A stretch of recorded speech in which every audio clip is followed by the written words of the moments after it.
Commence mon avis, rien qu'un l'homme avec la nature. Mesdames, Messieurs, sur la salle, enfin je ne connais pas tout le monde, on connaît aussi nos piliers, nos arcs-boutants. Mais en tout cas, donc, merci de passer aux avirons et donc je fasse une petite présentation de la commune. La commune s'étend de la mer jusqu'au rempart de Sillaos, au Petit Bénard, à 2600 mètres d'altitude. Et on a 2600 hectares. On n'a pas attendu l'arrivée d'un parc ou d'un autre pour que mes prédécesseurs, il y en a 13 avant moi, et moi-même, avons décidé que 40% du territoire, là où se trouvent les sources, on ne touche pas. On n'a pas attendu personne pour ça. Mais notre population augmente malgré tout, mais on ne touche pas à cette zone de forêt, c'est une zone de source. On a 11 500 habitants, le taux de démographie aux avirons est de 3%, ce qui est énorme, et ce qui fait qu'on a un besoin d'habitat énorme. Mais on ne touchera pas donc à cette partie haute, mais nous avons aussi la particularité de toucher la mer que sur 125 mètres. Et donc, avant que le parc des Hauts arrive, il y a eu le parc marin. Et donc, tous les maires ont été cotisés comme pour le parc national. Donc, je l'ai été aussi. Et puis, je me suis rendu compte qu'après les promesses, il n'y avait plus rien. Aucun engagement n'était tenu. Et surtout, on ne tenait pas compte de la réalité de terrain. On n'a pas interrogé les gens du coin. On a pondu un règlement. Par qui? Par quoi? Je ne sais pas. En tout cas, sachez que, par exemple, la pêche à Saint-Gilles ou la pêche sur notre côte à nous n'est pas du tout la même. Donc, on dit que tel outil, tel engin de pêche est interdit. Ce qui est valable là-bas n'est pas valable pour nous. Quand j'ai vu que toutes les promesses n'ont pas été tenues, donc, j'avais déjà un a priori pour le parc des Hauts. J'admets volontiers que le technicien qui travaillait avec moi, on l'a fait au stylo, les bords, ce qui fait que notre zone de forêt qu'on ne touchait pas déjà, donc restait donc dans le cœur. Il n'y a pas de problème. Ce qui représente quand même 38% de notre territoire.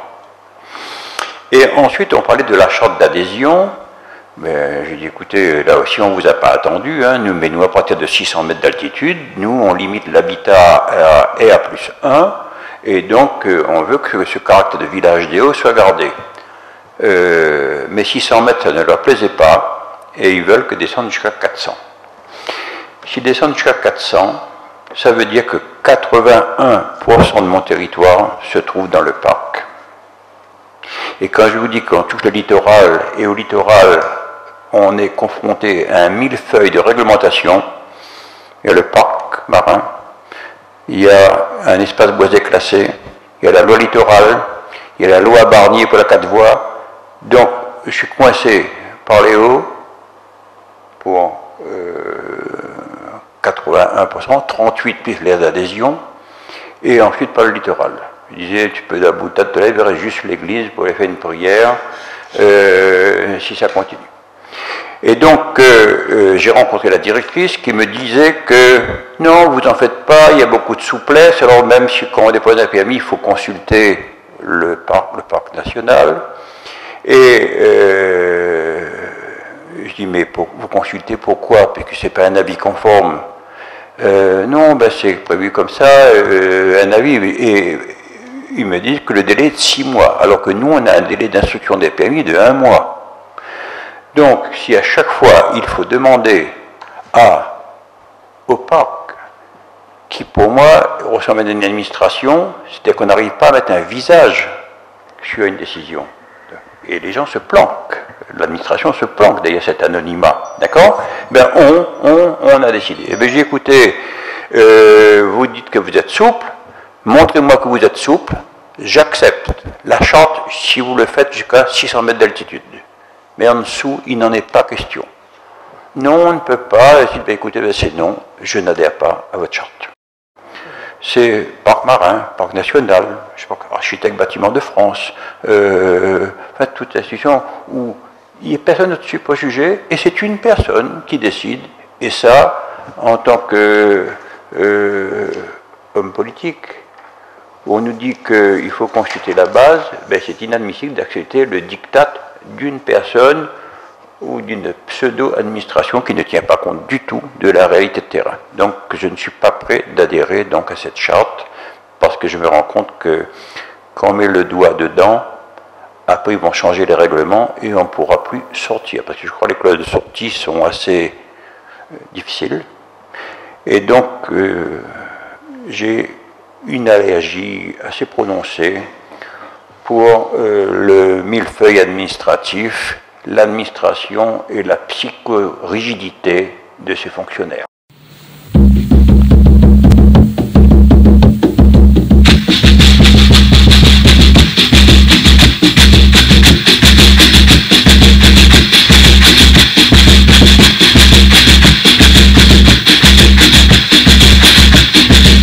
Manana momo mosia salinga kung kapegi.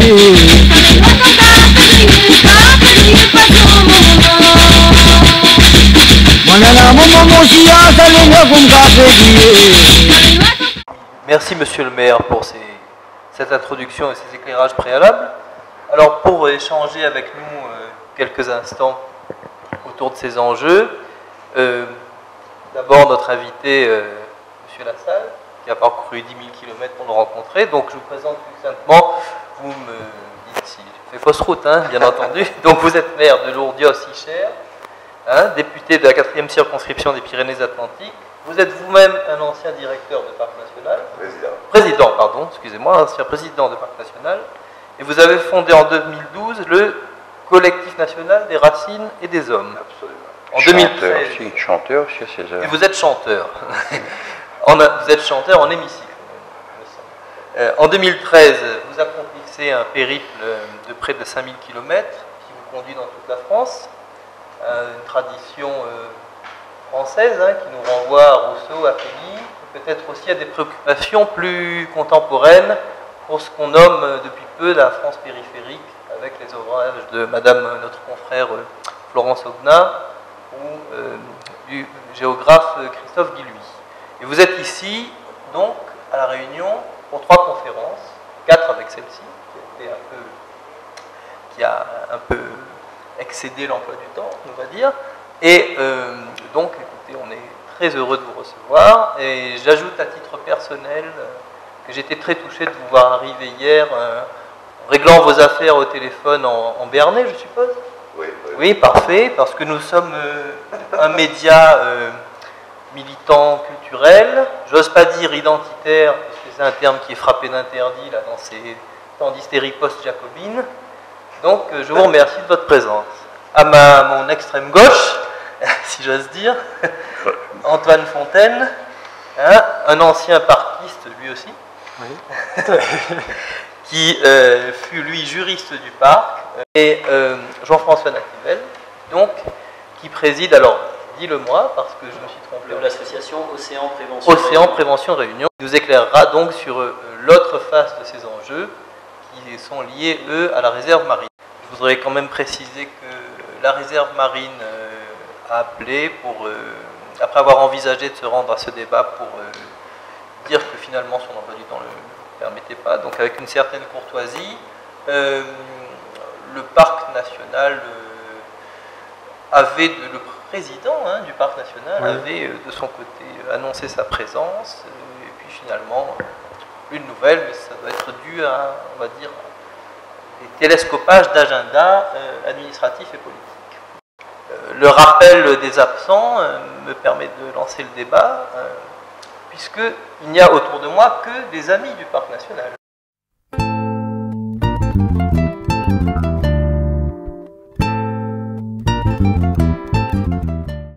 Alors, Monsieur Lassalle, vous qui êtes un ancien président du Parc National, qu'est-ce qui vous a mené à d'abord quitter ses fonctions, peut-être, et puis ensuite à proposer des formules alternatives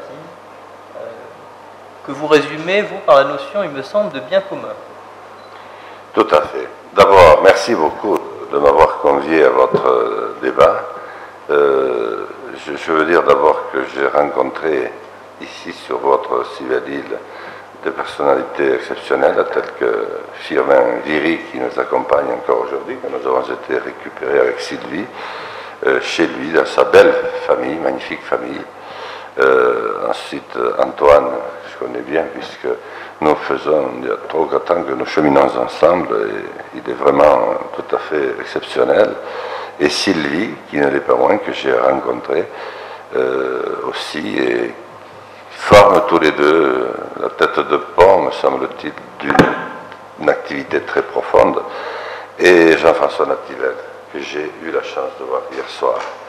Et puis aujourd'hui, vous qui lancez si bien ce débat. Bon, je veux dire à mon collègue, monsieur le maire, d'abord que nous nous connaissons de longue date.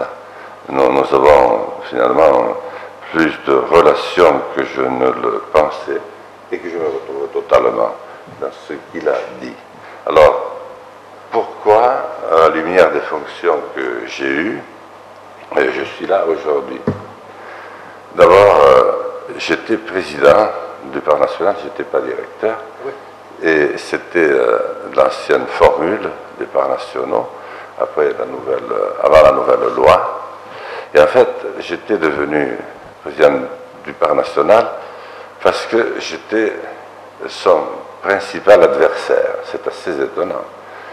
Et je le combattais. Et puis, le jour de l'élection, les copains m'ont dit, mais toi, tu peux fédérer tous ceux qui avaient cru aux promesses du parc qu'il n'a pas tenu. Et tu dois pouvoir te faire élire. J'ai dit surtout pas, si jamais je rentre à la maison en disant que je suis devenu président du Parc National, je pense que je vais avoir des difficultés. Et puis, finalement, j'ai été candidat, alors que ça a créé vraiment un joyeux désordre. C'était en 1989.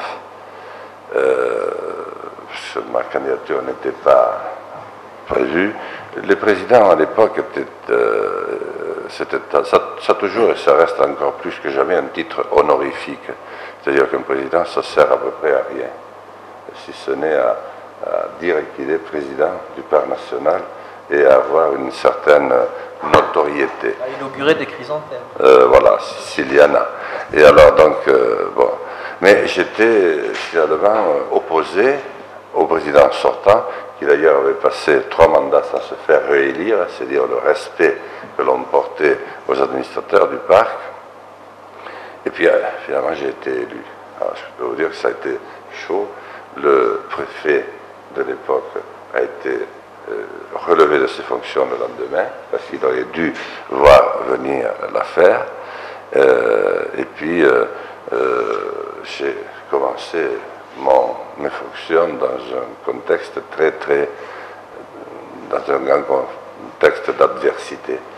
Et puis finalement les choses ne se sont pas trop mal déroulées, sauf que moi je l'ai mené à ma manière, en tenant le discours des gens de notre territoire, parce que je considérais que c'était le territoire qui était premier, et que le Parc National était venu s'inviter, mais quelques milliers d'années plus tard, et que fort heureusement nous avions quand même eu le privilège de vivre un peu avant l'arrivée du Parc National. Donc je voulais remettre les choses en perspective. Alors ça m'a valu des bras de fer terrible avec l'administration centrale et le ministère de l'Environnement. Je même été jusqu'à nommer un directeur du parc lorsque celui que j'avais parti, le port, il a tellement mal vécu l'affrontement permanent entre les autorités centrales et moi, qu'il a fait une dépression. C'était un ingénieur du greffe pour qui j'ai eu toujours, de l'ingénierie rurale et des eaux et forêts, pour qui j'ai toujours eu une très grande amitié, mais c'était très dur. Et quand il a fallu le remplacer, on n'est pas tombé d'accord avec le ministre, qui m'a envoyé un directeur que je ne voulais pas. Alors moi, j'en ai nommé un autre, qui était un colonel à la retraite et qui n'avait pas besoin de salaire, qui était à la retraite, et je l'ai nommé le jour où l'autre devait arriver. Donc ce qui fait qu'il y a eu 2 directeurs du parc, c'est vous dire l'ambiance. Alors comme l'autre était assez costaud, c'est un colonel des paras, je l'avais mis à son bureau, je lui ai dit surtout ne bougez pas. Voilà ce qu'il a fait. Donc ça a un peu mis un petit peu de difficulté dans la prise de fonction du nouveau. J'ai quand même réussi à tenir 10 ans et à me faire réélire 3 fois, en tenant le discours du territoire, sans être irresponsable à l'égard de mon pays, de la France, mais en ne faisant que ce qui me semblait être du domaine du parc, et pas le contraire. Bon, puis finalement, je me rends compte que on s'est beaucoup servi de ce que j'ai fait, notamment en matière de conciliation, parce que mon idée c'était de concilier, pas de réconcilier, parce qu'on n'avait jamais été réconcilié, mais enfin de concilier le parc et les activités du territoire. Et malheureusement, ça n'a beaucoup servi pour préparer la loi qui a suivi, que l'on a habillé des meilleurs attraits, des meilleurs atouts pour convaincre les maires d'y aller en disant mais ça n'a rien à voir avec l'ancienne, maintenant c'est nouveau. Avant il y avait une zone centrale, maintenant c'est une zone de cœur, avant il y avait une zone périphérique qui était totalement indépendante de la zone du cœur. La zone périphérique était là pour être accompagnée par des crédits exceptionnels de l'État qui ont tous disparu avec la loi de décentralisation de 1982. Donc, première promesse qui n'a pas été tenue, et j'ai d'autant plus souffert de cette situation que papa, mon père qui était berger, mes oncles, avaient soutenu le parc en disant, c'était les premiers, donc on ne pouvait pas savoir, puis c'était le général de Gaulle, ils étaient gaullistes, donc je dis, tiens, on va essayer de, peut-être avoir une source d'emploi pour nos jeunes. Ils s'en allaient tous. Puis ils ont été tellement déçus ensuite de voir que ce n'était pas le cas. Donc il y a eu l'épisode où j'étais président, puis j'ai beaucoup combattu ensuite la nouvelle loi. Pas parce que ça concernait les parcs, mais parce que ça s'inscrit dans un cadre beaucoup plus vaste qui, au fond, n'est pas là pour faire du bien au territoire sur lequel elle s'installe, mais pour le mettre sous cloche, c'est-à-dire pour l'artificialiser d'une manière en le coupant de toutes ses traditions anciennes, de tout son savoir-faire, et on préfère, au fond, prendre comme emblème des bêtes, des insectes, des animaux, qui vivent d'ailleurs très bien sans le parc national, et on sacrifie et les hommes et toutes leurs activités traditionnelles. C'est la raison pour laquelle je suis vraiment très touché d'être à côté de mon collègue qui a eu le courage, parce qu'il faut un courage exceptionnel pour faire face à cette redoutable logique que nous avons mise en place, parce qu'elle ne s'est pas mise en place toute seule. C'est nous les élus. Ma responsabilité en tant que député est engagée au même titre que les autres. Parce que le parc national ne serait pas né, les parcs nationaux ne seraient pas nés si nous ne les avions pas votés. Donc c'est pour ça qu'il ne faut pas s'en prendre aux gardes locaux. Ils sont là parce qu'ils ont leur boulot, sinon ils vont le perdre, ils vont devoir trouver autre chose. Ils ont fait des études pour en arriver là. Et le dernier point que je voudrais souligner, c'est que ce n'est pas d'inspiration française. Nous avons copié les parcs nationaux américains et canadiens, là où il y a de vastes espaces, ils peuvent se permettre de geler 200 000 hectares quelque part, et juste à côté y avoir une mine de nickel. Mais dans nos pays, ce n'est pas possible. Et c'est à l'américaine, c'est-à-dire que comme il n'y a pas la tradition, une tradition forte là-bas, pour cause de la tradition, elle est enfouie sur les villes de New York et de Washington, eh bien, et des plus grandes villes, eh bien, ils ont recréé un espace nouveau qui est totalement artificialisé et qui est là uniquement pour donner bonne conscience.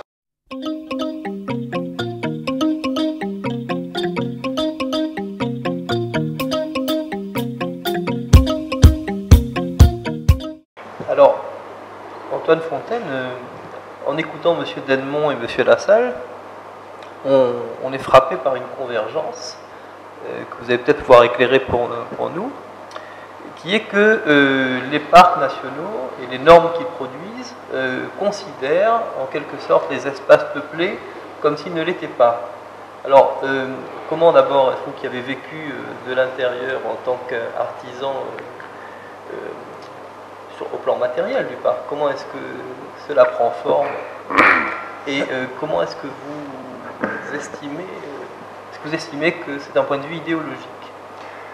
Comme le disait Jean Lassalle tout à l'heure, la loi de 2006 effectivement a été habillée de telle manière qu'on puisse convaincre finalement les collectivités locales et les maires en l'occurrence d'adhérer au projet et à cette politique publique développée par l'État. C'est vrai que moi-même j'y ai cru, peut-être de manière très naïve, puisque dans la loi de 2006 il y a effectivement des évolutions qui permettent d'inclure les collectivités locales dans la gestion de ce territoire. Le souci, c'est qu'il y a d'une part la loi qui a été votée par le législateur et d'autre part la mise en œuvre par l'administration centrale du ministère de l'écologie qui est complètement différente. Et d'ailleurs, il y a eu à l'époque de cette adoption du projet de loi un gros lobbying de l'administration centrale et des parcs nationaux pour justement ne pas faire évoluer cette loi, puisque le parc national sous l'empire de la loi de 60 était quelque part un État dans l'État où il avait tout pouvoir finalement sur ce territoire.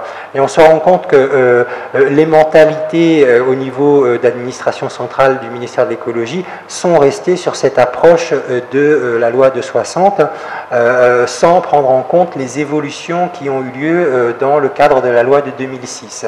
Et c'est vrai que beaucoup de choses ont été dites à l'époque, notamment dans le cadre de la mission de création du parc national.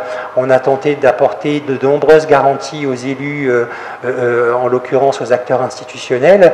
Il s'avère qu'une fois que la loi a été adoptée et que le parc national a été créé à l'île de la Réunion, beaucoup des promesses qui avaient été faites à l'époque n'ont pas été tenues. Et l'une d'entre elles, tout à l'heure l'expliquait M. Denmont, le maire des Avirons, c'est que par rapport à la zone de l'aire d'adhésion, il était question avant la création du parc national que cette aire d'adhésion soit une aire maximale. C'est-à-dire que la mission parc national s'était engagée à ce que les communes puissent adhérer à la carte et inclure dans cette aire d'adhésion le territoire qu'elles souhaitaient.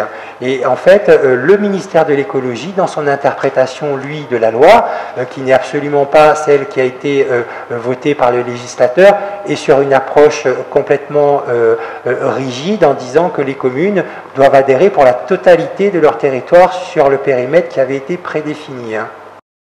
Vous avez parlé de la genèse du parc national à l'époque de l'exode rural, chose qui nous concerne moins ici, même si ça peut être aussi une réalité. Or, l'une des critiques que l'on entend le plus souvent sur le terrain vis-à-vis du parc national, c'est que, au contraire, il ne crée pas d'emplois, il mettrait en danger des activités.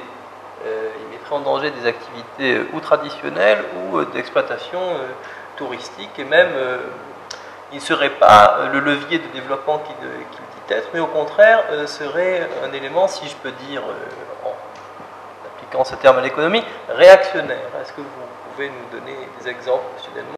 C'est surtout dans l'aire d'adhésion, d'accord, qu'il faut demander l'avis à chaque fois, et ma crainte, on connaît l'administration, on connaît comment ça évolue de façon sournoise, la législation, ou plutôt l'interprétation, comme disait Antoine, de la loi, et après on se retrouvait bloqué dans des projets parce que ça ne colle pas avec le raisonnement de techniciens. Donc au niveau activité, au cœur du parc, nous on n'est pas concernés, mais d'autres collègues maires sont, et je les comprends qu'ils n'ont pas adhéré, et dans l'aire d'adhésion, Moi, j'ai peur. J'ai une phobie de l'administration qui a oublié que la loi de décentralisation est applicable depuis 1983 et ce sont les élus locaux qui décident sur le territoire. Et ça, cette recentralisation rampante à travers aussi d'autres institutions. Mais le parc en est aussi un exemple, c'est aussi une recentralisation et là, donc, ça éveille ma méfiance et je suis allergique, moi, à cette recentralisation, même si ça ne vient pas de mon parti politique au départ, en tout cas, on ne voudrait pas revenir en arrière.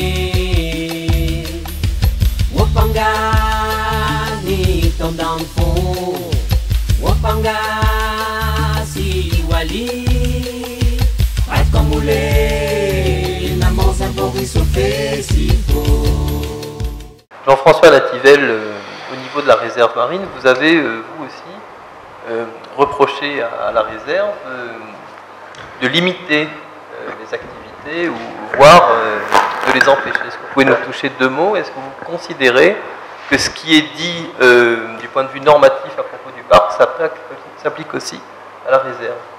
Alors, tout d'abord, je vais dire à M. Denmont ce qu'il disait tout à l'heure par rapport au fait qu'il n'ait pas adhéré au parc parce qu'il avait peut-être peur des difficultés pour en sortir. Je tiens à préciser que, par exemple, dans le cadre de la réserve marine, les communes ne peuvent plus sortir du parc. Elles sont totalement bloquées. Il y a des situations donc, qui sont quand même assez graves et auxquelles les maires, avec le plus simple bon sens, ne veulent plus cautionner et ils ne peuvent plus. Vous êtes condamnés, donc je tenais à vous féliciter moi également pour cette prise de position courageuse. Donc après, c'est vrai que la situation de la réserve marine, c'est comme je disais, c'est un cas d'école aussi d'une dérive de l'écologisme, c'est-à-dire une forme d'écologie excessive dont personne ne veut finalement, mais qu'on nous impose quand même. On a fait croire, effectivement, parce que tout le monde est soucieux de la protection de la nature, que c'était la meilleure façon de protéger. Et on peut se poser des questions quand on voit qu'une des premières conséquences de cette réserve marine, en protégeant notamment des bulldogs de 300 kg devant les plages, donc en interdisant la baignade sur la quasi-totalité de notre territoire, concentre 800 000 Réunionnais dans l'espace du lagon. Cet espace qui était à protéger, qui était à préserver, et ben on arrive à l'effet totalement inverse, et on est quand même en droit, en tant que citoyen, de se poser la question de la logique de tout ça. On en arrive, voilà, ça rejoint un petit peu ce que vous avez dit jusqu'à présent, et même en termes d'emploi, on pourrait croire maintenant l'écologie est présentée comme un secteur porteur d'emploi. On a perdu 50 000 touristes en 2 ans à l'île de la Réunion à cause de cette situation, avec un océan interdit. Tourisme qui était le moteur de l'économie. Donc là, franchement, on est vraiment dans une situation totalement aberrante. Et en 2015 encore, malgré tous ces drames, malgré toutes ces conséquences incroyables, les administrateurs refusent toute idée d'évolution. Ils nous font croire à chaque fois, comme pour le parc des Hauts, par des habillages législatifs, qu'on aurait le droit de faire ceci, de cela. Mais quand on gratte un peu, ces droits sont dans des zones qui n'ont strictement aucun intérêt. Et donc, voilà, j'adhère parfaitement au discours que vous avez à ce niveau-là. Vous adhérez à la non-adhésion. Voilà. Alors, sur la question des prédateurs, peut-être, Monsieur Lassalle, peut nous apporter quelques précisions, puisqu'il me semble que vous avez été confronté, non pas à l'ours lui-même, mais à la problématique de l'ours dans la juridiction du parc dont vous étiez président. Oui, tout à fait. D'ailleurs, avant, je veux aller tout à fait dans le sens de mon ami et de ce que vous disiez, de ce que disait en particulier Monsieur le maire, c'est que malheureusement, sur ces questions-là, il n'y a pas de débat possible. Vous voyez? Et d'ailleurs, il ne peut pas y en avoir. Et c'est dommage, vous voyez, les responsables de la réserve marine n'ont pas pu être là, le parc national non plus, c'est dommage parce qu'on ne peut pas échanger. Et pourquoi? Parce que dans le fond, il a été décrété que c'était un domaine sur lequel il ne pouvait pas y avoir d'opposition. C'est un domaine qu'on a quasiment sacralisé. Donc toute personne qui veut émettre un avis différent est forcément quelqu'un de peu recommandable, en tout cas à qui on ne peut pas faire confiance, mais c'est totalement antidémocratique. Au pays des droits de l'homme, imaginez une situation pareille, c'est absolument inacceptable. Je voulais le dire parce que ça explique beaucoup de choses. Alors, effectivement, chez nous, il y a toujours eu des ours, des ours des Pyrénées, et je vivais, et j'étais berger jusqu'à l'âge de 22, presque 23 ans, comme je le disais hier soir. Comme on est berger de père en fils, comme on est marin de père en fils, c'est des hommes qui aiment par-dessus tout la nature. Mon père n'aimait pas l'ours, mais n'était pas non plus opposé, en tout cas il ne souhaitait pas sa disparition. Seulement il faiblissait. Et alors qu'au fond, la confiance s'était établie, sans le parc national, mais que les initiatives avaient été prises et qu'il n'était pas du tout en danger, il a été décidé de le protéger en force, par la manière dure, ce qui a eu pour effet de braquer les gens du pays, les bergers, les forestiers, qui, de cette époque-là, étaient tous pratiquement d'anciens résistants ou passeurs d'hommes, qui s'étaient battus pour le pays. Et imaginez, j'ai vu mon père à cette attitude, que, au fond, la société avait fait des choix tels qu'aujourd'hui, on lui préférait l'ours à lui et à ses enfants. Il disait, l'ours fait partie du règne animal, il a été conçu, mais il n'a jamais été dit que l'homme devrait s'effacer devant l'ours. Et ça, nous ne le méritons pas. Et à partir de ce moment-là, si vous voulez, ça a créé d'une manière artificielle, comme c'est toujours fait dans ce genre d'approche, un conflit qui n'existait pas et dont les ours ont été un peu les victimes, mais dont les hommes aussi ont été victimes parce qu'ils ont été mis vraiment de côté, mis presque hors de la société. Et tout ça pourquoi? Parce que malheureusement ces belles et nobles causes, comme la plupart des grandes et belles nobles causes, je ne dis pas de toutes, cachent de très sombres agissements.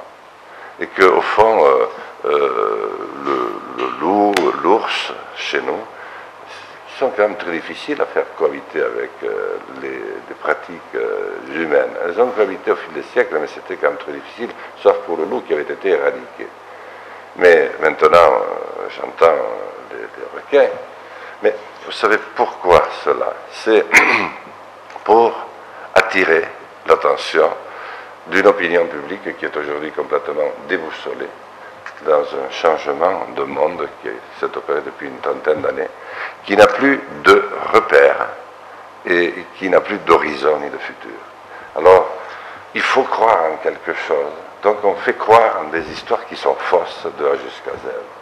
On fait croire que l'ours et le loup et le requin sont de nouveau revenus et que c'est un très grand bonheur pour la biodiversité, etc., totalement, naturellement, mais que c'est l'homme qui les combat. C'est totalement faux. Et ceux qui sont derrière ces causes, ce sont ceux qui ont le plus porté de tort à la protection de la nature, je dirais, à la gestion du territoire et à la planète, parce que derrière, on retrouve comme par hasard la plupart des plus gros pollueurs. D'abord les pétroliers en masse, mais on retrouve aussi tout ce qui touche au domaine de la chimie très lourde, toutes les activités très polluantes, qui ont trouvé le moyen non seulement de blanchir de l'argent, mais de verdir une activité qui était, elle, très, très, très pénalisante pour la planète. Donc c'est une vision complètement, comment je dirais, tronquée, complètement fausse de la réalité des choses dont malheureusement nous sommes les victimes. En fait, je crois qu'il y a une possibilité, mais nous en parlerons, de gérer comme l'ont géré nos ancêtres.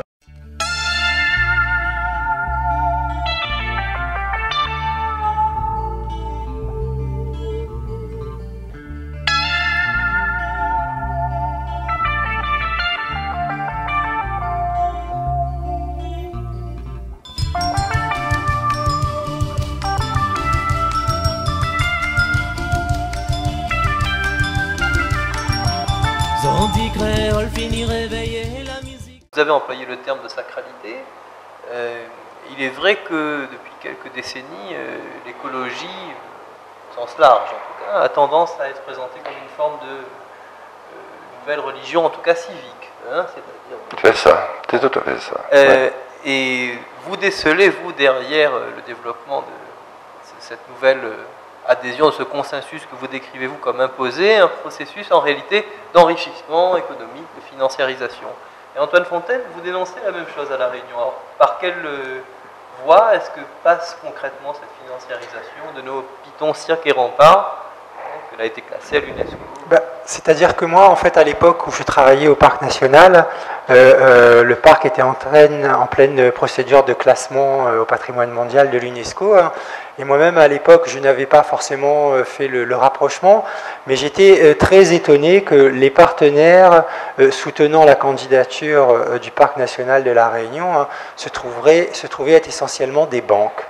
La Caisse d'épargne, le Crédit Agricole, la Banque de la Réunion. Et donc c'est vrai que ces soutiens comme ça de ces banques m'a interpellé et la curiosité faisant m'a poussé donc à approfondir un petit peu, à chercher à comprendre pourquoi aujourd'hui des banques finalement soutenaient activement la candidature et le classement de la Réunion au patrimoine mondial de l'UNESCO. Et c'est là que en fait je découvre toute cette financiarisation de la nature qui se met en place depuis de très nombreuses années, hein, comme le rappelait Jean Lassalle. Tout cela découle d'engagements pris par les États qui sont quelque part complices de ce système, puisque ces grandes multinationales et ces banques qui par ailleurs portent des projets à travers le monde, destructeurs d'environnement, bafouant les droits humains les plus fondamentaux, pour se donner une bonne image et continuer donc à faire des profits, aujourd'hui prétendent qu'elles vont pouvoir sauver l'environnement devant finalement l'incurie des États. Mais il faut savoir que dans ce système, nos sociétés aujourd'hui, notre société est une société capitaliste, et dans ce système capitaliste, ce qui a constitué toujours l'essentiel de la valeur, c'était d'une part le capital et aussi le travail. Et ce faisant, les progrès techniques ont amené à la destruction complètement du travail, et le capitalisme aujourd'hui se tourne vers ce qu'il peut encore exploiter, et les profits derrière cela et les enjeux financiers sont énormes, puisque depuis maintenant les accords de Marrakech en 1994, où on a institué l'Organisation mondiale du commerce, on a inclus donc dans ce mouvement de libéralisation des flux financiers, des marchandises et des hommes, également les services rendus par la nature à l'homme, on appelle cela les services écosystémiques. Et depuis toutes ces années, banquiers, économistes travaillent à donner une valeur à la nature, à donner un prix à la nature, alors que jusqu'à présent nous étions dans un rapport quand même de libre accès. C'est vrai qu'il y a eu quand même une surexploitation de beaucoup de ressources naturelles, mais aujourd'hui, sous couvert de protection de l'environnement, ces personnes continuent en fait à légaliser, à organiser encore une plus grande exploitation de la nature dans le cadre d'un marché carbone qui existe déjà depuis de nombreuses années au niveau européen, à l'issue des accords de Kyoto.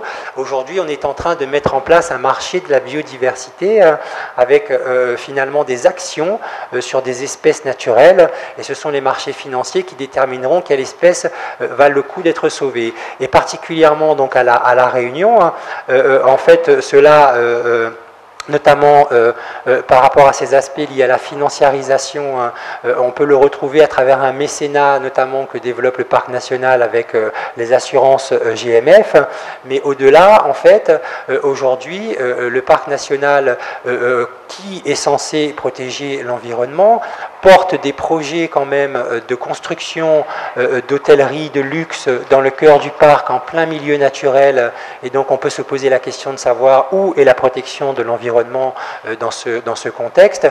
Et par ailleurs aussi, ce qui a été adopté au niveau international, la France a signé en 2010 les accords de Nagoya sur le partage équitable des ressources génétiques et des savoir-faire traditionnels, et en fait à La Réunion nous avons inscrit dans la pharmacopée française 15 plantes endémiques qui pourront ensuite être exploitées en fait par les laboratoires pharmaceutiques.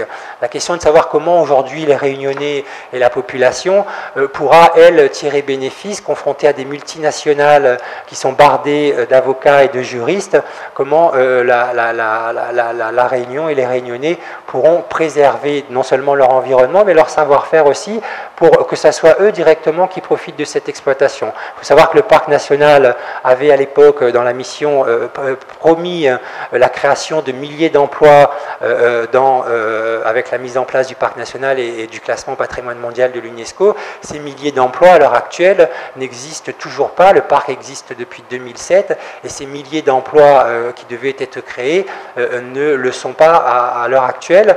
Des activités, en revanche, professionnelles aujourd'hui sont menacées, les activités d'élevage dans le cœur du parc, les activités liées à la tisanerie, les activités liées à la culture du géranium, mais au-delà de ces activités professionnelles aussi, ce sont toutes les activités de loisirs, avec une remise en question quand même du rapport que les Réunionnais entretiennent à la nature et avec les hauts, qui s'inscrit aussi dans un contexte là également de financiarisation, puisque dans le cadre de la loi biodiversité sera créée une grande agence française de la biodiversité qui chapeautera notamment les parcs nationaux, et donc pour financer entre autres cette agence, il est question d'instaurer des droits d'accès dans les parcs nationaux. On passe vraiment d'un rapport d'une nature de libre accès, on change vraiment de paradigme par rapport à la nature, et où on rentre dans un rapport de financiarisation, on donne un prix, on donne une valeur à des choses qui n'ont pas de prix et qui devraient normalement pouvoir bénéficier à l'ensemble des personnes. D'accord. Le capitalisme épuise la nature comme il épuise l'homme, disait Marx. Alors, il y a tout de même quelque chose avant qu'on en vienne, aux alternatives, puisqu'il y a ici des gens qui proposent des alternatives. Peut-être une dernière question à M. Lassalle sur la genèse. C'est-à-dire que lorsqu'on vous écoute, c'est passionnant d'ailleurs, on passe du parc gaulien, État dans l'État, peuplé de personnes, d'une population qui a souvent été maquisarde, résistante, à ces entités hyper financiarisées, capitalisme du XXIe siècle. Alors, la question que j'ai envie de vous poser, c'est comment est-ce qu'on en est arrivé là, et comment est-ce qu'on s'en est rendu compte aussi tard? Comment est-on arrivé là? Je pense que même dans l'inspiration des parcs gaulliens dont vous parliez, il y avait déjà un vice dont le président de la République, le général de Gaulle, ne s'était pas rendu compte, parce qu'il aimait trop le pays. Si ça n'était rendu compte, il ne l'aurait pas laissé faire. C'était cette possibilité un jour de voir, comme vous l'avez dit, très bien expliqué, de voir naître un État dans l'État. Et en fait, qu'est-ce qui s'est posé à lui comme problème? La France était en train de changer, de se moderniser, après avoir incroyablement repris sa place dans le concert des nations, grâce à son action d'ailleurs.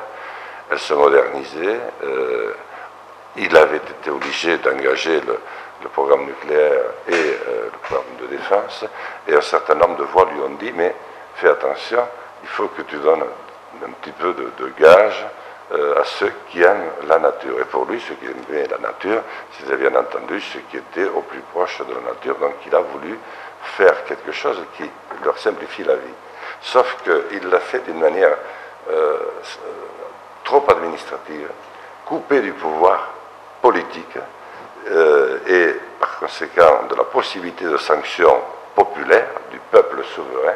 C'est ce qui a créé, si vous voulez, quelque chose au départ qui déjà était inspiré de l'idée américaine des parcs nationaux. Pour le reste, bien c'est simple, lorsque cherchant qu'est-ce qui pourrait être pour le troisième millénaire, le début du troisième millénaire, les grandes causes qui puissent apporter de gros profits, quelques organismes se sont rendus compte que ce serait précisément, compte tenu à la fois des craintes que suscitait l'accroissement de la population sur la planète, mais aussi du changement de monde, de l'urbanisation à outrance, qu'ils avaient d'ailleurs très bien encouragé, se sont dit qu'il faut trouver quelque chose qui sublime, et qui puisse sublimer tout le monde, et au fond, il faut s'occuper maintenant de protéger la nature. Mais de protéger la nature, au fond, sans les hommes, puisque les hommes lui font du mal.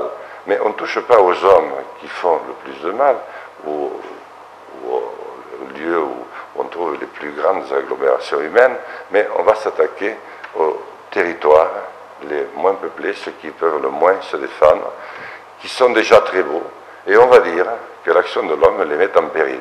Et là-dessus, on a trouvé de très sympathiques comparses, à l'instar du WWF, avec qui j'ai eu un débat avec le président qui filmait à l'Assemblée nationale, dans des échanges d'amabilité.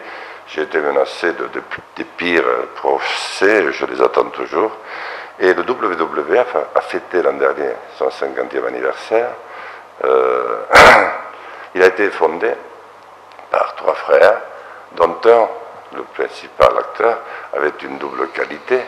Je ne sais pas d'ailleurs laquelle était la plus humaine des deux. La première, c'est qu'il était le numéro 2 de l'apartheid en Afrique du Sud, une famille hollandaise d'origine.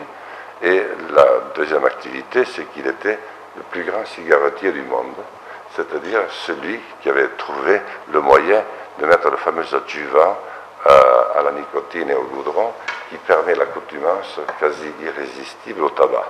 C'est ainsi qu'un certain nombre de marques que je ne vais pas citer, mais par exemple Marlboro faisait qu'on ne pouvait plus s'en dépêtrer.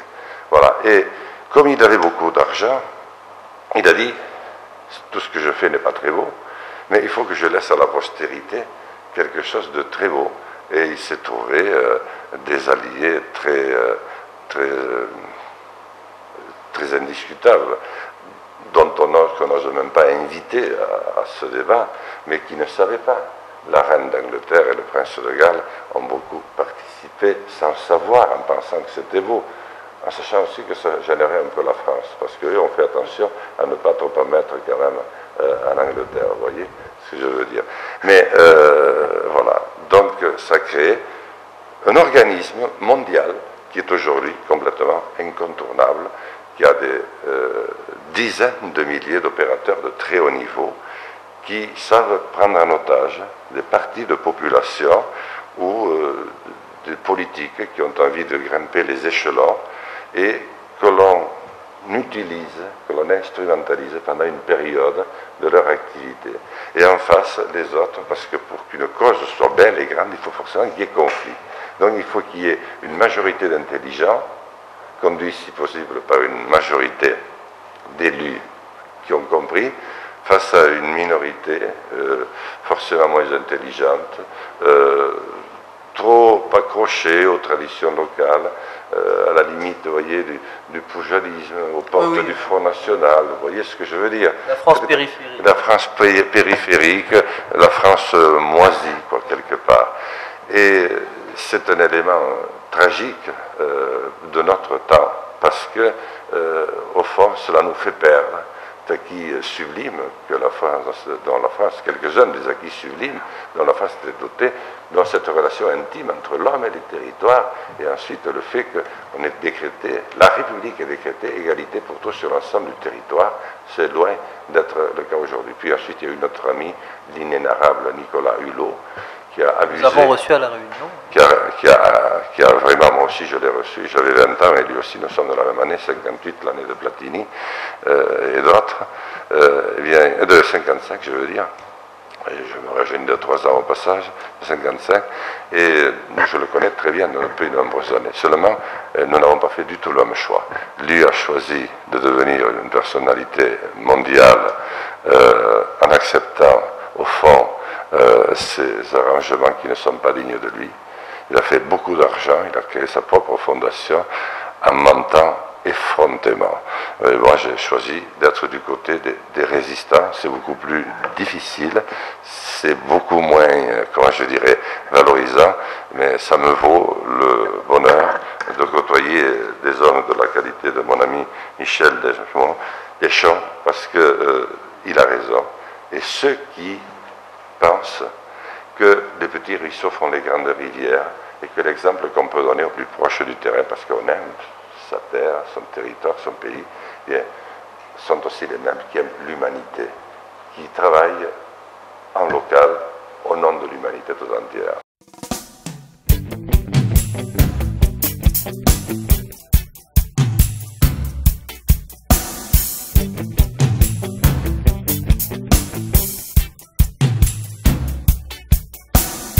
Déchiré, pas torturé, à coups de bombe, à coups de fouet, au nom de qui je suis tombé. T'es déchiré, pas torturé, à coups de bombe, à coups de fouet, au nom de qui je suis tombé. Je tiens à dire d'ailleurs, je ne connaissais pas si bien la Réunion que je la connais depuis quelques jours. Mais c'est un véritable paradis. Et on se demande comment l'oligarchie dans laquelle nous évoluons aujourd'hui, parce que nous sommes devenus une oligarchie malheureusement, et c'est un député de la France qui le dit, dans la mesure où tout est quand même biaisé. Comment on a pu venir apporter ces empilements d'interdictions, d'interdits, ne fais pas ci, ne fais pas là, etc., et venir remplacer une culture multiséculaire qui fait la grandeur de notre pays, parce que notre pays, c'est justement l'addition de toutes ces différences, et en particulier de l'apport inestimable de ces îles, et on est venu apporter des tonnes d'inquiquinement, je dirais même, excusez-moi, mais d'emmerdement, totalement inutile et néfaste. Alors maintenant, alors ce que j'ai voulu faire, d'abord, je préside les populations des montagnes du monde, que nous avions imaginées avec les hommes qui sont devenus célèbres, tels que le commandant Massoud, tragiquement disparu, dont tout le monde se souvient, monsieur le président Chavez, que j'avais rencontré en prison la première fois au Venezuela, parce qu'il avait voulu faire un coup d'État, et surtout Evo Morales, et nous avions décidé de créer des populations des montagnes du monde, dont je suis devenu le président fondateur, qui touche 78 pays sur les 5 continents. Ensuite, nous avons créé le Comité national des racines et des hommes, dont nous nous occupons avec Antoine, mais surtout Béatrice de Crozet en France, qui est une dame exceptionnelle, pour créer une association de protection de la nature qui tienne un discours différent. Parce que sinon, elles tiennent toutes le même discours, elles sont toutes rémunérées par le WWF pour tenir le discours unique. Et nous sommes restés indépendants, alors nous n'avons pas un discours naturaliste qui fait comme s'il n'y avait que la nature sans homme. Donc nous avons une association alternative, parce que sinon on ne peut pas se battre face des médias. Si on vous dit, mais vous êtes contre tout, monsieur, mais qu'est-ce que vous proposez? À partir de là, donc, nous avons maintenant une association qui a un caractère national, et c'est là-dessus, de ça, notamment, dont je viens parler à La Réunion, mais j'irai aussi sur les autres îles. Ensuite, j'ai créé l'institution patrimoniale du Haut-Béarn. Comme vous l'avez dit, c'est réunir autour de la table l'ensemble des acteurs qui sont concernés par la gestion du territoire. Aussi bien l'État que la région, le département, la commune, que les utilisateurs, les paysans, les forestiers, tous ceux qui arrivent, et même les associations de protection de la nature. Donc réunis, et il y a débat, il faut discuter beaucoup, puis ensuite des décisions sont prises. Nous avons pris plus de 1000 décisions sans qu'aucune ait été déférée devant le tribunal administratif. Cela montre qu'il y a effectivement des alternatives qui existent, mais pour cela, il faut, je crois, que nous retrouvions le sens des réalités et que nous commencions par faire toucher du doigt que cette affaire ne se présente pas exactement comme on nous la présente. C'est une supercherie qui est doublée de plusieurs mensonges d'État, parce que nous mentons par omission sur bien des aspects, mais qu'au contraire, ce pourrait être, et notamment ici le cas à La Réunion, le formidable début du renouveau de ce que doit être une nouvelle orientation du monde après le choc qu'il subit depuis une trentaine d'années. Donc ça pourrait commencer par des territoires à très forte identité, à très forte culture, empreints de vie, empreints d'amour, auxquels on redonne des chances de pouvoir jouer le rôle d'acteur premier en se séparant de ceux qui font le pire des négoces. C'est les mêmes qui vendent des armes de destruction massive. Ils sont en train d'acheter ce que nous avons de plus cher, ce que l'humanité a de plus cher, en faisant croire que c'est une grande cause. Et malheureusement, un certain nombre de nos amis se laissent prendre à ce piège et ils rentrent dans le jeu. Il faut qu'ils ouvrent les yeux et qu'ensemble nous fassions cause commune. Je vous assure qu'il y a aujourd'hui beaucoup de possibilités de créer de véritables emplois, de donner un avenir à nos jeunes, de leur donner un futur en s'intéressant de nouveau à leur propre territoire. Et la France, au lieu de suivre les politiques américaines, anglo-saxonnes, basées uniquement sur le profit, devrait prendre la tête des pays qui vont aider à développer, à redonner du sens et de l'intelligence des coutumes à tous ces territoires. Nous deviendrions à ce moment-là de nouveau ce peuple universaliste qui parle au monde, parce que dans le monde entier, on s'interroge sur la meilleure manière de voir comment on peut retenir les enfants dans le pays qu'ils aiment le plus, parce qu'ils y sont nés. Problématique que nous connaissons bien ici. Avant de passer la parole à Antoine Fontaine, je la passe à M. Denmont, qui doit nous quitter.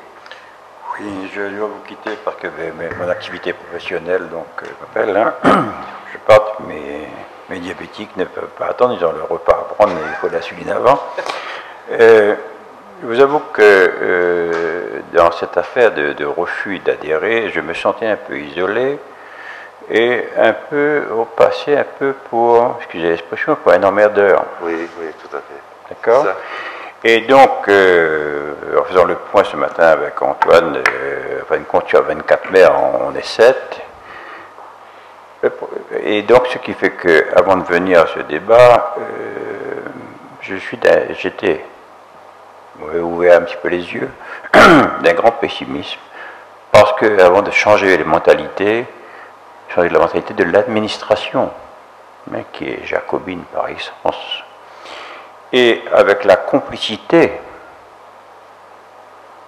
je ne me trompe pas de terme, ou la naïveté de certains de nos élus, complicité de nos élus ou naïveté de nos élus, et donc ça m'a fait perdre confiance en cette administration centrale. Et donc il faudra du temps et surtout beaucoup de monde pour me rendre mon optimisme et faire confiance à cette administration centrale. Pour l'instant, je me fie beaucoup plus au bon sens populaire. Vous voyez, si je peux me permettre, ce que dit Monsieur le maire est terrible. Il est élu de la nation. Il est élu de son peuple, il travaille au nom de la nation. J'ai perdu confiance en cette administration centrale. Oui. Pour qu'un maire en arrive à cela, vous voyez qu'il y a quand même un problème qui est très lourd. Et au fond, on s'interroge souvent sur le fait que, et on n'en tire aucune leçon, que 50% de nos compatriotes n'aillent plus voter dimanche après dimanche. Oui. Et que la moitié de ceux qui votent aillent voter désespérés. Il ne faut pas chercher plus loin. Parce que les hommes et les femmes se sentent aujourd'hui coupés de ce qui devrait être leur représentation, leur véritable représentation. Et ce que dit M. le maire est très fort, et je ne suis pas étonné qu'il ait eu la force de prendre la décision si courageuse, si terrible qu'il a prise, parce qu'effectivement, le jour où vous prenez une décision telle que celle qu'il a prise, vous vous mettez à l'index. Mais son exemple servira, parce que c'est sur la base de cette forme de résistance forte, pacifique, que nous allons reconstruire ce qui doit être la véritable relation entre l'homme et son territoire, l'homme et la nature. Merci. Merci beaucoup. Je voulais remercier M. Dennemont de nous avoir accueillis aujourd'hui. Sachez qu'en tout cas, M. Dennemont, vous n'êtes pas isolé, puisque le CNRH a vocation, justement, le collectif national des racines et des hommes a vocation à rassembler tous ces élus qui ne partagent pas aujourd'hui ce point de vue par rapport à la mise en œuvre du parc national et qui ne comprennent pas les réalités et les nécessités pour un maire de pouvoir accompagner le développement de sa commune, tout en ayant à l'esprit aussi le souci de la préservation de l'environnement. Hein.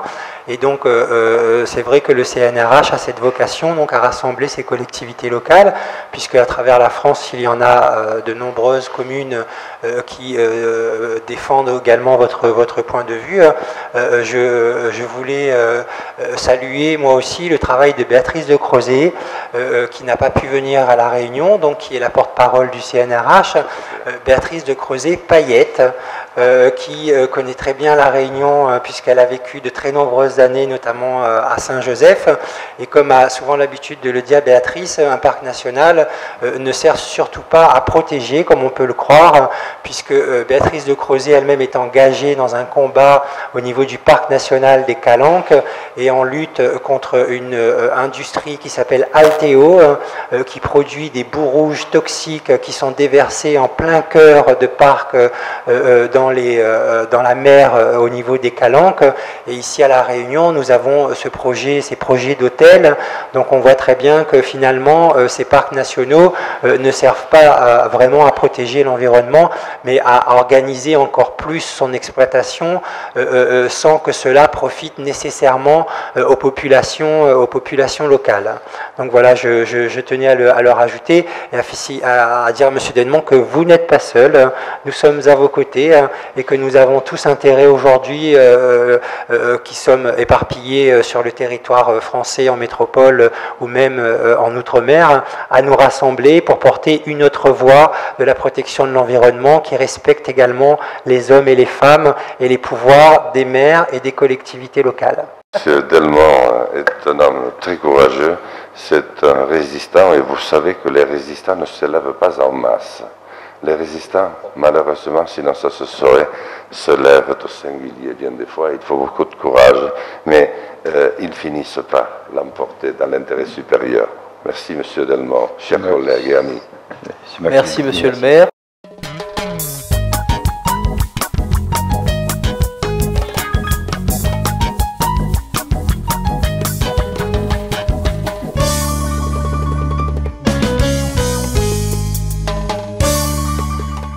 Jean-François, est-ce que vous pouvez nous dire quelques mots, puisqu'on en est à positiver, que nous rappelons donc ici que personne n'est adversaire ni des réserves marines ni des parcs. Tout à fait. Comment la réserve marine peut devenir une réserve à visage humain? Comment la réserve marine peut devenir une réserve à visage humain? Tout simplement, déjà, il faudrait qu'elle s'inscrive dans la logique du développement durable, c'est-à-dire qu'on prend l'exemple des activités nautiques telles que le surf qui apportait beaucoup à l'île de la Réunion. Le Grenelle de la mer, en 2009, dans son article 57A, disait qu'il fallait privilégier les activités non polluantes. Là, avec cette interdiction, ça fait 1 an et demi que ces activités donc sont totalement interdites à l'île de la Réunion. Et qu'est-ce qu'on nous propose en substitution?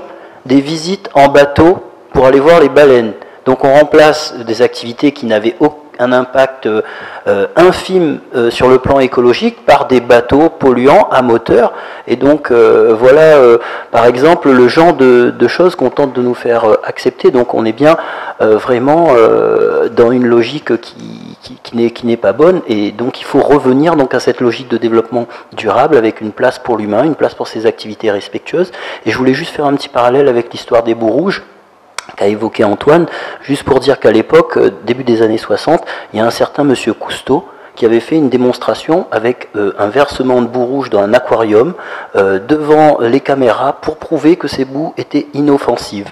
Et ce même monsieur Cousteau a bénéficié par la suite d'un important financement de la part des sociétés chimiques qui étaient derrière cette production pour acheter son bateau la Calypso et pour lancer donc cette belle aventure de la défense de la nature. Donc bon, tout ça pour faire le lien avec cette thématique de la financiarisation de la nature et de certains enjeux qui malheureusement nous posent des questions. Commandeur, oh tes commandeurs, à ton épée nous n'y attendons. Va venir le temps, nous rapit la race commandée. Commandeur, casse pas ton sabot, tu tapes à moi, tu fais ton blanc. Ton gueule est comme un gros babouc, poids qu'à moi t'es les ressemblants. Mon dos il brille comme petit piment, avec des sels de la beauté. Adieu Zangoun et mon enfant, si les sels me les garrotés.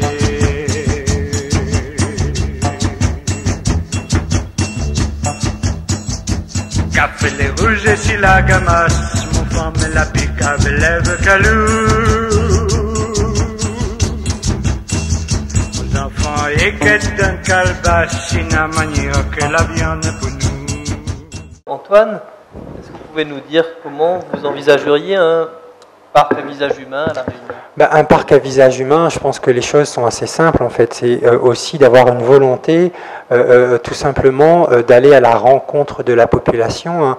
Le parc national se targue d'avoir fait plus de 300 réunions pour l'élaboration de sa charte. Il faut savoir que ces 300 réunions étaient des réunions avec des acteurs institutionnels.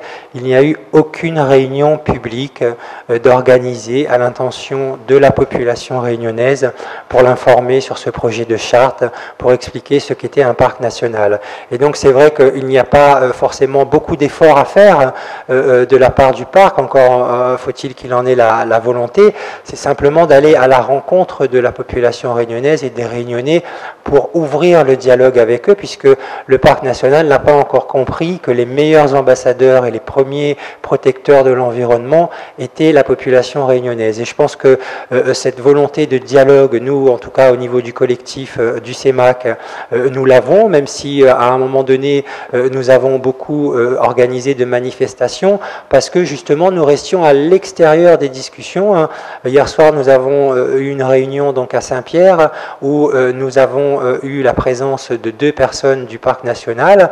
Nous leur avons souhaité la bienvenue, puisque nous-mêmes, au cours de leur réunion, nous étions toujours à l'extérieur, avec moult forces de l'ordre pour nous surveiller.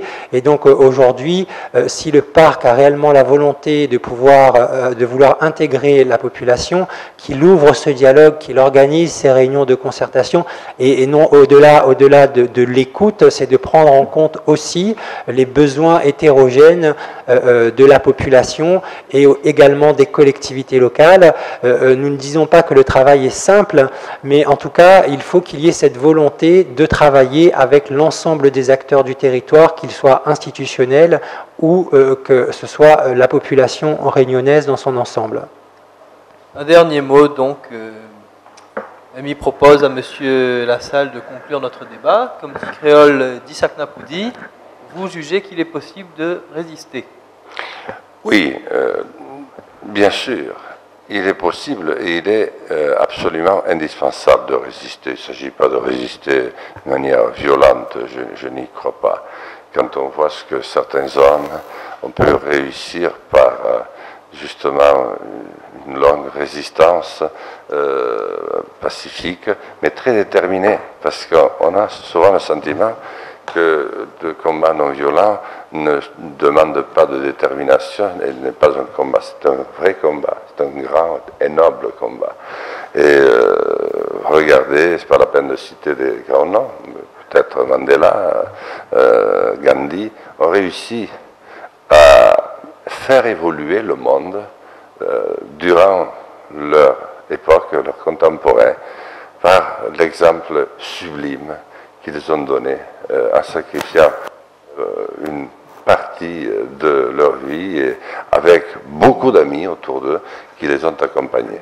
Alors, moi, je peux dire que il ne faut surtout pas se méprendre dans cette affaire, et Antoine l'a dit, tout le monde l'a dit, ce n'est pas une guéguerre contre le garde du Parc national que j'ai rencontré hier, qui est tout à fait remarquable d'ailleurs, ni contre le sous-préfet, ni contre les préfets, c'est pas ça. Nous sommes tous des acteurs au service d'un même pays et d'une même cause. Malheureusement, il se trouve que dans ce cadre-là, les orientations prises depuis plus de 30-40 ans ne sont pas bonnes. Elles ne sont pas adaptées à notre pays. C'est la raison pour laquelle il faut commencer à résister pour ouvrir un débat qui n'existe pas, pour que, comme vous le faites aujourd'hui, d'autres médias nous invitent, que nous puissions faire valoir notre point de vue et que les hommes et femmes de ce pays, mais de tous ceux qui pourront nous suivre, puisqu'aujourd'hui avec Internet on peut suivre à travers le monde, ouvrent les yeux sur notre réalité. Les parcs nationaux tels qu'ils existent ne sont pas adaptés à la France ni à ses îles. Donc il faudra les changer. Ce n'est pas possible. C'est une organisation qui est uniquement là pour promouvoir une protection naturaliste, pour satisfaire les grandes associations naturalistes dont j'ai dit tout à l'heure tout le bien que je pensais, mais qui font abstraction de l'homme. Or, la France, c'est l'union, c'est cette incroyable relation amoureuse entre les hommes et leur territoire. Il faut donc revenir à cela et je pense que nous y parviendrons, c'est une nécessité, en reconstruisant un État, parce que la France a besoin d'un État. Aujourd'hui, nous nous perdons en conjoncture. Depuis 50 ans, nous avons suivi le modèle américain. Nous avons vu où ça nous avait conduit, notamment pour la mise en œuvre de la communauté européenne, que les Français étaient si fiers de défendre. Ces peuples qui s'étaient déchirés jusqu'au dernier sang, ce qui montre que tout est possible, et qui ont décidé de devenir frères. Mais on a réussi à en faire un monstre de technocratie au service finalement de la finance. Alors qu'il fallait, dans ces pays les plus avancés sur le plan social, culturel, sur le plan de la réflexion, qui a eu les plus grands artistes, les plus grands... Voilà, il fallait créer un modèle qui corresponde à l'histoire de ces pays qui comptent parmi les plus anciens du monde. Voilà. Et nous n'avons pas fait, donc il faut reprendre en tenant compte de ce qui a été déjà fait, sans tout dénoncer, mais reprendre les choses telles qu'elles doivent être faites pour qu'elles fonctionnent. Donc un État, mais qui s'occupe des choses essentielles telles que l'égalité de chance pour tous sur le territoire, parce que souvent le Conseil régional, le Conseil général ne peuvent pas le faire parce qu'ils sont ultra politisés sur un territoire trop exigu, et ça ne marche pas.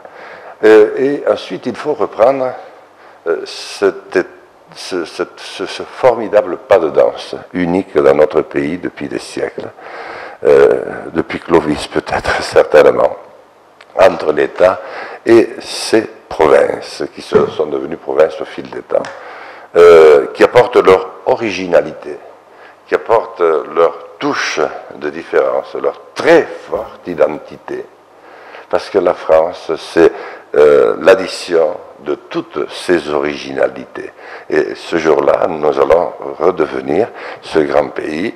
Et gestion du territoire, l'équilibre entre la nature, les hommes, la place des animaux, des bêtes, peut être très bien prise en charge par les provinces, par les territoires, dans un esprit de décentralisation, au plus proche du terrain, et accompagné par l'État, et non pas le contraire. Et à ce moment-là, on fera tenir au préfet un rôle très positif, comme ils l'ont dans la plupart des autres domaines. Un préfet est un grand serviteur de l'État, il n'est pas là pour tenir un rôle à contre-courant de celui qu'il tient dans la gestion d'un parc national. Et ce sera la même chose pour les autres fonctionnaires, et ça redeviendra la même chose pour nous, élus, qui ne seront pas obligés perpétuellement d'être pour les parcs nationaux lorsque nous sommes en présence des parcs nationaux, et avec les populations locales lorsque nous sommes en présence des populations locales. Parce que ça, ce n'est pas de la vraie gestion, ça, ce n'est pas la vraie politique. La politique, c'est avoir une vision, c'est avoir une vision de rassemblement, c'est de faire travailler l'ensemble des acteurs ensemble et de donner à chacun le rôle qu'il doit avoir.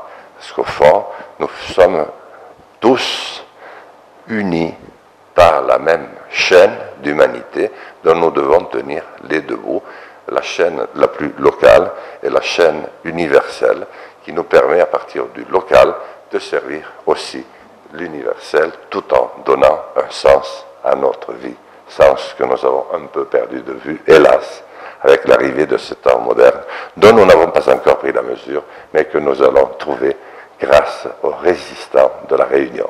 Je vous remercie. Merci à cette Lame la Mer d'avoir organisé ce débat. Merci à toi, Geoffroy, et merci également à Nathalie, Valentine Legros. Voilà. Merci à cette Lame la Mer. Merci, cette Lame la Mer, et j'espère que nous trouverons des mots aussi beaux pour dire ce que nous devons faire que celui que vous avez trouvé pour définir votre organisation.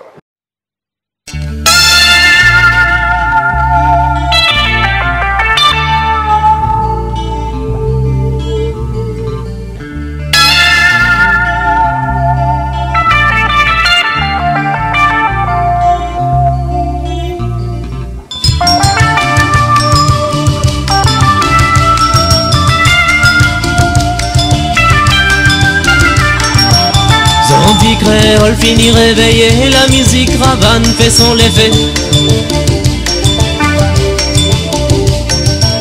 Causement de monde nous prend pas compte, ça même y fait notre qualité. Zordi créole finit réveillé, la musique ravane fait son effet. Causement de monde nous prend pas compte, ça même y fait notre qualité. A comment tu veux faire, quoi tu veux gagner, si n'a pas personne pour aider. A quoi ça te va faire si tu veux bouger, n'a toujours un pour clou tatoué. A comment tu vas faire, quoi tu veux gagner, si n'a pas personne pour aider. A quoi ça te va faire si tu veux bouger, n'a toujours un pour clou tatoué.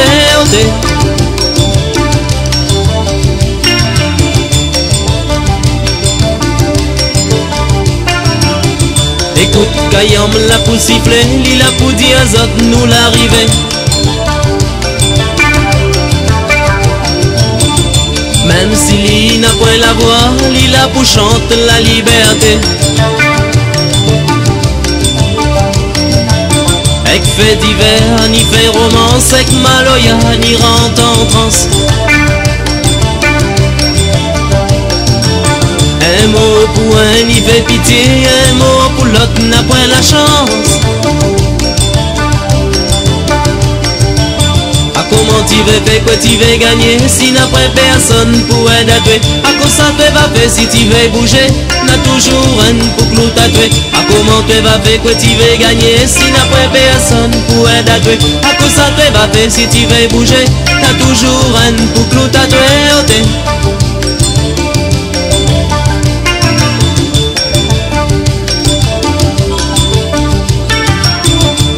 La pola, comment il danse, écoute des autres, l'il a pouffé. Son dit créole fini réveillé, comme on roulait à l'île pour vibrer. Écoute la pola, comment il danse, écoute les autres, l'île pour faire. Son dit créole fini réveillé, rouler à Cayam, la mettre d'au fait. Comment tu veux faire, quoi tu veux gagner, si n'a pas personne pour aider à tuer. À quoi ça te va faire si tu veux bouger, n'a toujours un pour clou tatoué. À comment tu vas faire, quoi tu veux gagner, si n'a pas personne pour aider à tuer. À quoi ça te va faire si tu veux bouger, il faudra crier la vérité, oh crie la vérité, maman. Crie la vérité, oh crie la vérité.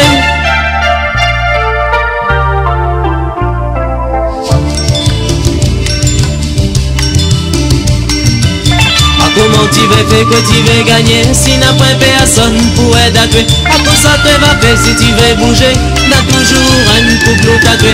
À comment te va faire, quoi tu veux gagner, si n'a pas personne pour aider à tuer. À quoi ça te va faire si tu veux bouger, il faudra crier la vérité.